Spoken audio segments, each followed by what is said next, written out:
మునగ గుజ్జు దంపుడు అన్నం. మరి ముందుగా కావాల్సిన పదార్థాలు ఏంటో చూసేద్దాం. మునగ గుజ్జు దంపుడు అన్నం తయారు చేసుకోవడానికి కావాల్సిన పదార్థాలు: ఉడికించుకున్న మునక్కాడ గుజ్జు 1 కప్పు, నెయ్యి 2 టేబుల్ స్పూన్లు, నూనె 2 టేబుల్ స్పూన్లు, పోపు దినుసులు కొద్దిగా, పచ్చిమిర్చి 3, ఉల్లికాడలు 1/2 కప్పు, కరివేపాకు కొద్దిగా, పచ్చి బఠానీలు 1/2 కప్పు, పసుపు 1/2 టేబుల్ స్పూన్, ఉప్పు తగినంత, టొమాటో ముక్కలు 1/2 కప్పు, కారం 1 టేబుల్ స్పూన్, ధనియాల పొడి 1 టేబుల్ స్పూన్, గరం మసాలా పొడి 1/2 టేబుల్ స్పూన్, ఉడికించిన దంపుడు బియ్యం అన్నం 1 కప్పు, కొత్తిమీర కొద్దిగా.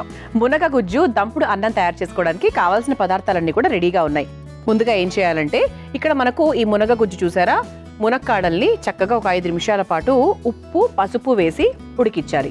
సో దాని తర్వాత మధ్యలోంచి చక్కగా మనము గుజ్జంతా తీసేసుకొని మిగతాది మనం మామూలుగా పడేసుకోవచ్చు. సో ఇలా మనం తీసిన గుజ్జు రెడీగా ఉందండి. ఆ తర్వాత దంపుడు బియ్యం చక్కగా మనకు పొడి పొడిగా ఉడికించుకొని పెట్టుకున్నాం. అంటే ఇది ఎలా అంటే ఒక మంచి ఫ్రైడ్ రైస్ లాగా, ఒక పులావ్ లాగా చేసుకోవచ్చు. బట్ రొటీన్గా చేసుకునే దానికన్నా మునక్కాడల గుజ్జు ఎంత హెల్తీయో చాలా మందికి తెలుసు, కానీ కొంతమందికి తెలియదు కూడా. అది మనకు చర్మానికి చాలా చాలా మేలు చేస్తుంది. చర్మ ఆరోగ్యాన్ని కాపాడే విషయంలో మునక్కాడలు అద్భుతంగా పనిచేస్తాయి.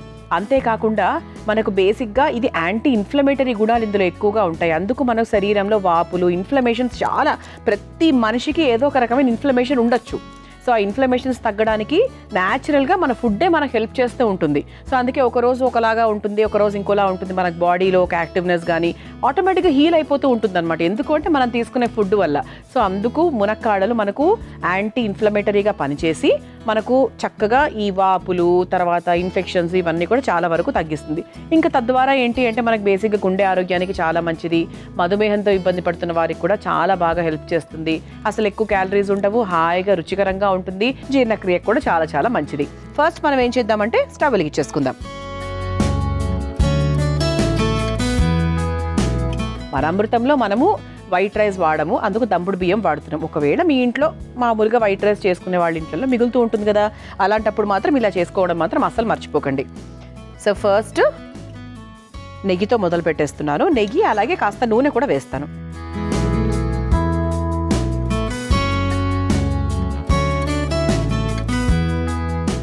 ఒక స్పూను నెయ్యి, ఒక స్పూన్ నూనె.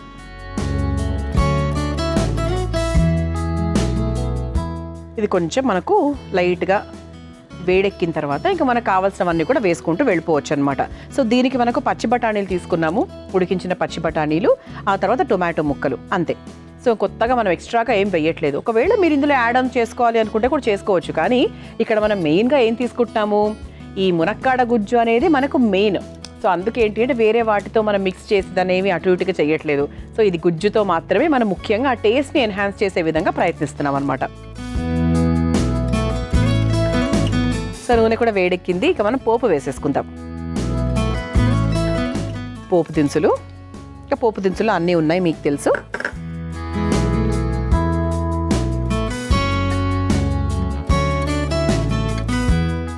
ఆ తర్వాత పచ్చిమిరపకాయలు,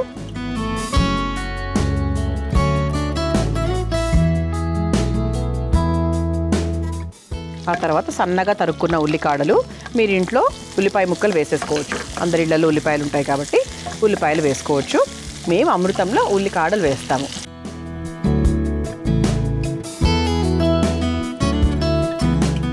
ఆ తర్వాత కాస్త పసుపు,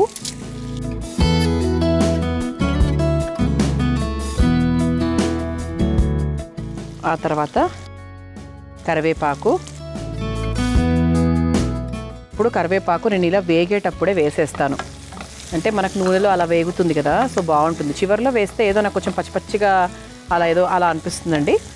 ఇది అంటే కరివేపాకు అనేది ఎవరెవరి ఆప్షన్ బట్టి వాళ్ళు వేసుకుంటూ ఉంటారు. ఏదన్నా మనకు పులుసులు అనుకోండి, పులుసులు, రసాలు, రసము, సాంబార్ అలా అయితే మనకు చివరిలో వేస్తే నాకు అలా ఇష్టం. కానీ ఇలా చేస్తున్నప్పుడు మాత్రం నాకు నూనెలో వేయడమే ఇష్టం. ఆ తర్వాత పచ్చి బఠానీలు వేసేద్దాం, ఉడికించిన పచ్చి బఠానీలు. ఆ తర్వాత ఇదిగోండి టొమాటో ముక్కలు. చాలా సన్నగా మనం టొమాటో ముక్కలు కట్ చేసుకుంటే ఏంటి అంటే మనకు వేగడం చాలా ఈజీగా అవుతుంది, లేకపోతే ఇలా ముక్కలు ముక్కలుగా అలా ఉండిపోతుంది అనమాట. టమాటా ముక్కలు మాత్రము చాలా చిన్నగా మీరు కట్ చేసుకోండి, పెద్దగా ముక్కలు కట్ చేసుకోకుండా చూసుకోండి. మీరు ఏదైనా మీరు గ్రేవీ తయారు చేసుకునేటప్పుడైనా లేకపోతే ఇటువంటి రైస్ ఐటమ్స్ ఏదైనా సరే టొమాటో ముక్కలు సన్నగా ఉంటే వాటి రుచి వేరు, పెద్దగా ఉంటే వాటి రుచి వేరు. ఆ తర్వాత కాస్త ఉప్పు కూడా వేసుకుందాం. మనం ఇందులో చక్కగా సాయింధవ లవణం వాడుతున్నాము, పింక్ సాల్ట్. ఇప్పుడు ప్రతి ఒక్క సూపర్ మార్కెట్లో ఏ షాప్లో అయినా కూడా మీకు పింక్ సాల్ట్ ఇవ్వమంటే ఇస్తున్నారు. సో సాధ్యమైనంత వరకు మీరు వైట్ సాల్ట్ నుంచి పింక్ సాల్ట్లో కన్వర్ట్ అయిపోండి. పెద్ద ధరలో కూడా అంత పెద్ద వ్యత్యాసం అయితే ఉండదు, 100%. ఆ తర్వాత ఇదిగోండి మునక్కాడ గుజ్జు. సో చక్కగా మీకు ఇది ఇలా వచ్చేస్తుంది. మనం మామూలుగా సాంబార్లో అది వేసుకుంటూ ఉంటాం కదా, సో అది ఎలా ఉంటుందో మీకు తెలుసు. సో దాన్నే మనం ఎక్కువ కొంచెం క్వాంటిటీలో తీసుకుంటున్నాం. సో 1 కప్పు నిండా వేసానండి. ఆహా, రుచి అయితే అద్భుతంగా ఉంటుంది.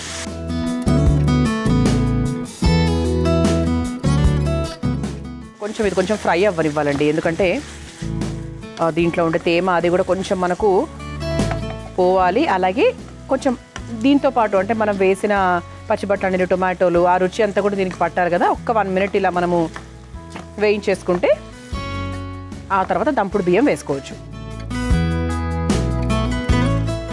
బాస్మతి రైస్తోనే మనకు పులావులు బాగుంటాయి అనే ఒక దీంట్లో ఉంటారు చాలామంది. లేదండి, మనకు బ్రౌన్ రైస్లో కూడా ఇలా చక్కగా మనకు దంపుడు బియ్యం దొరుకుతుంది. 100% ఎంత బాగుంటుందో.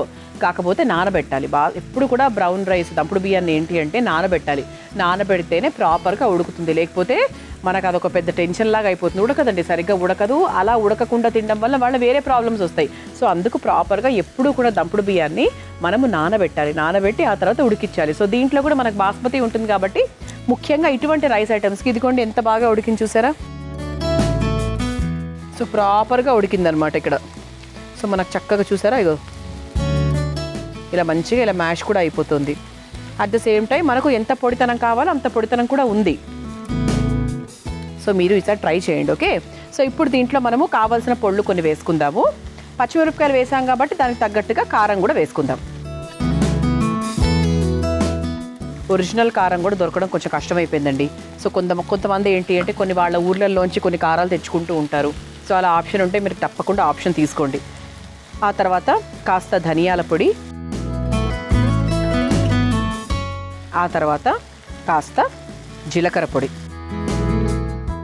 సో ఆ తర్వాత కాస్త గరం మసాలా పొడి చివరిగా. సో గరం మసాలా పొడి కూడా చక్కగా సాత్వికంగా మీరు ఇంట్లోనే తయారు చేసుకోవచ్చు. ఏదైనా కూడా అండి, ప్రతి పొడిని కూడా మనము ఇంట్లో తయారు చేసుకోవచ్చు. సో ఇది చూస్తే ఇప్పుడు మీకు ప్రస్తుతం ఏం గుర్తొస్తుంది? ఒక మంచి మసాలా కూర గుర్తొస్తుంది కదా. ఎస్. సో దీన్ని మీరు చక్కగా జొన్న రొట్టెల్లోకో, చపాతీల్లోకో, అన్నంలో కూడా తినచ్చండి. బాగుంటుంది, చాలా బాగుంటుంది. అంటే మనం కలిపేదే అన్నం కదా ఇప్పుడు. సో అంటే సపరేట్గా కలుపుకొని తినకుండా ఆల్రెడీ కలిపి ఒక మన పులావ్ లాగా చేసుకుంటున్నాం అనుకోండి. అంటే ఇంతవరకు మీరు చేసుకుంటే మీరు చక్కగా ఒక చపాతీ కర్రీలా కూడా మీకు ఉపయోగపడుతుంది అనమాట. సో మనం ఏంటంటే కొంచెం దీని పులావ్ స్టైల్లో బాక్స్లోకి బాగుండే విధంగా, లంచ్ బాక్స్లోకి పెట్టుకునే విధంగా అలా మనం ప్లాన్ చేసి చేస్తున్నాం. సో దీనికి సరిపడా దంపుడు అన్నం కూడా వేసేద్దాం. ఒక్కసారి ఒక 2 మినిట్స్ పాటు ఇలా వదిలేస్తే చక్కగా కలిపేసుకొని మనం వేసిన మసాలాస్ అవన్నీ కూడా మనకు రైస్కి పట్టి ఫాస్ట్గా అయిపోతుంది అనమాట.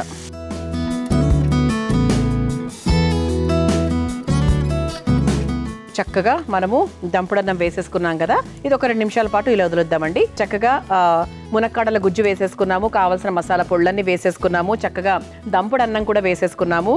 స్మెల్ అయితే బ్రహ్మాండంగా వస్తుందండి. ఇక చివరిగా వేయాల్సింది ఏంటి అంటే కొత్తిమీర. సో కొత్తిమీర వేసిన తర్వాత మనం డైరెక్ట్గా స్టవ్ ఆఫ్ చేసేసుకోవచ్చు. సో ఎంత ఫాస్ట్గా అయిపోయిందో అసలు. జస్ట్ అంటే మనకు మునక్కాడల గుజ్జు తీయడం మాత్రమే పని, ఇంకా వేరే పని అయితే ఏం లేదు. చాలా ఫాస్ట్గా అయిపోతుంది. సో ఇప్పుడు దీన్ని మనము ఈ ప్లేట్లోకి తీసేసుకుందాం. సర్వింగ్ బౌల్ కూడా రెడీగా ఉంది. సో ఇది మనకు బాక్స్లో కూడా చాలా బాగుంటుందండి. సో ఇప్పుడు అన్నీ కూడా మన దగ్గర హాట్ బాక్సెస్ ఉంటున్నాయి కదా, అండ్ అలాగే ప్రతి ఒక్క ఆఫీస్లో కూడా వేడి చేసుకోవడానికి అవెన్లు అవి కూడా ఉంటున్నాయి. అఫ్కోర్స్ ఆ వేడి చేసుకునే పద్ధతి కరెక్ట్ కాకపోయినప్పటికీ కూడా ఎప్పుడైనా అంటే కొంచెం మనకి చలికాలంలో కాస్త చల్లగా తినడం ఎవరికీ ఇష్టం ఉండదు. సో ఇలా వేడివేడిగా తింటే బాగుంటుంది.